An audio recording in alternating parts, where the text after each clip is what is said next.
how is your product? Granted, you do not export Coke to China from the United States. No. You make it there locally here. But how is the trade war affecting you?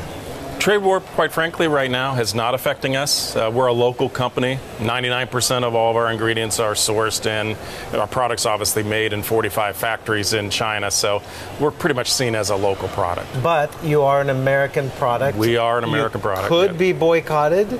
Do you see any sign of that? No, we don't see any sign of that at this time. And our local partners are very strong in the marketplace. We have great partners with Coca-Cola and Swire, and we think we're pretty much staying ahead of that. You know, products like ours, you know, it's now mass customization, and the consumer feels that Coca-Cola is theirs, my Coke.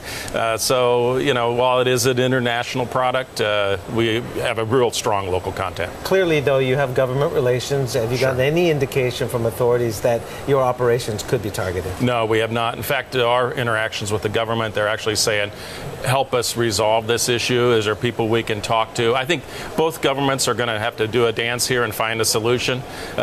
You've been in China, I've been in China. I suggest President Trump gets with President Xi and they exchange WeChat and do like most businesses in China and figure that one out. And I think it's going to have to come from the top. Now, you obviously talk to other American heads in Shanghai, which has a big base of other American businesses, and the AmCham China, AmCham Shanghai recent survey said about 60% of American businesses that are doing business in China, even if they're not necessarily in manufacturing and direct trade, they feel the hurt from this. It cannot help sentiment. No, it cannot help sentiment. And, you know, business does not like disruption. They do not like uncertainty. So, obviously, if 60% of my peers are saying that they have issues, and now, obviously, you have to come over, you know, what's happening with the tariffs. How do I overcome that barrier? How do I overcome that additional cost both ways? But at this point, it has not affected the Coca-Cola Company. Are there other barriers they could possibly put up? I hate to keep on harping on the negatives, but we got to kind of get really under the skin here and see how this is going to transpire, because they cannot respond in kind with product, with tariffs on because America just doesn't ship as many products. So they could block approval processes, market access.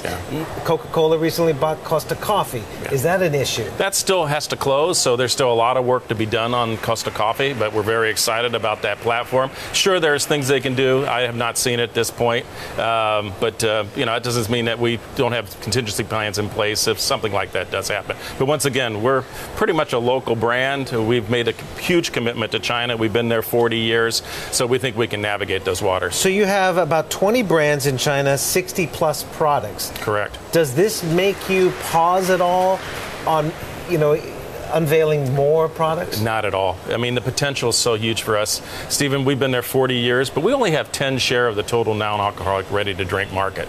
And we look at the average Chinese consumer now consumes 5 commercial beverages a day. 5 a day. We barely do 1 a week at this point, even with our massive 45 plants, 50,000 workers. So we got so much more potential.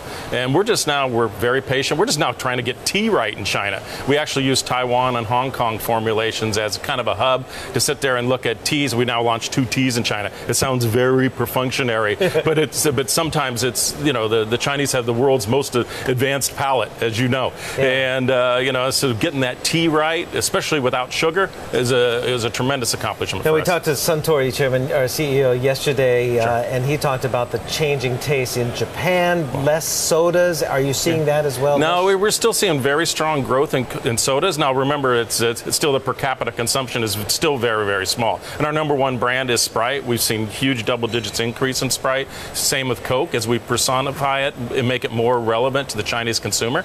But we see a tremendous range in plant-based beverages, premiumization, coffees, hence the cost of acquisition, teas.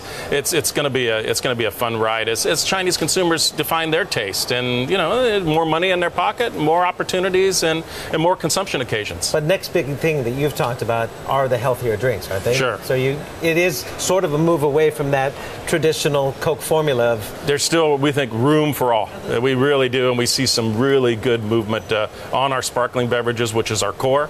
But we're investing massively in juices, milks, and even traditional Chinese medicine. We're taking a foray into that.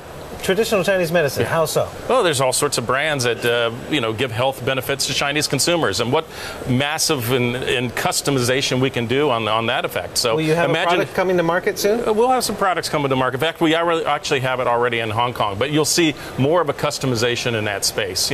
Coca-Cola started out very, we were the first baristas, right? The soda jerk, and then there's now a hot platform. But just imagine if there was different type of options against, what the Chinese feel, what they want to do. And you look at China, there's a tremendous health need. Very quickly, I was looking at the total market size of the China beverage market, which is huge. It rose for a 7th consecutive year in 2017 to 570 billion yuan, 83.7 billion US. So is it going to be an 8th straight year of gains, or no, are the market pressures going to It's growing exponentially. You'll see what's happening across all of it. I mean, I remember going to the Beijing Olympics, right? And then I said, how come there's no coffee here? The Chinese will never drink coffee.